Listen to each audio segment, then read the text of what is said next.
Lung cancer కనుక 4వ స్టేజ్లో బయటపడిందంటే ఒక దశాబ్దం కిందట అందరూ అనే మాట, డాక్టర్స్తో సహా అనే మాట, సర్వైవల్ అన్నది సంవత్సరం కంటే తక్కువ ఉంటుంది, దీంట్లో ఎక్కువ ట్రీట్మెంట్ ఆప్షన్స్ లేవు అన్నది. ఇది ఇవాళ రోజున మారింది. లేటెస్ట్గా వచ్చిన ఒక స్టడీ, దాని అప్డేట్లో ఒక ట్యాబ్లెట్ మీద లంగ్ క్యాన్సర్ పేషెంట్స్ 4వ స్టేజ్లో ఉన్న వాళ్ళు ఈ ట్యాబ్లెట్ వాడుతుంటే 6 సంవత్సరాలు దాటిన తర్వాత కూడా ఇదే ట్యాబ్లెట్ మీద కంటిన్యూ అవుతూ ఎక్సలెంట్ అవుట్కమ్స్ చూపిస్తున్నారు. సో రానున్న రోజుల్లో లంగ్ క్యాన్సర్ స్టేజ్ 4 డయాగ్నోసిస్ అయిన ఈ పేషెంట్స్ 20-30 సంవత్సరాలు బతికే అవకాశాలు ఉన్నాయి ఇలాంటి ట్యాబ్లెట్స్ వల్ల. ఇది ఒక రకమైన టార్గెటెడ్ థెరపీ.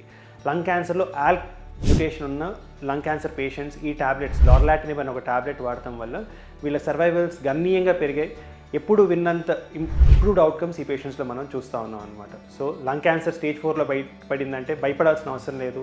ఖచ్చితంగా ఆంకాలజిస్ట్ని కలవండి. మ్యూటేషన్ అనాలిసిస్ చేసి మీకు కనుక ఆల్క్ పాజిటివిటీ ఉందంటే మంచి ట్యాబ్లెట్స్ అవైలబుల్గా ఉన్నాయి అండ్ సర్వైవల్స్ గణనీయంగా ఇంప్రూవ్ అవుతుంది.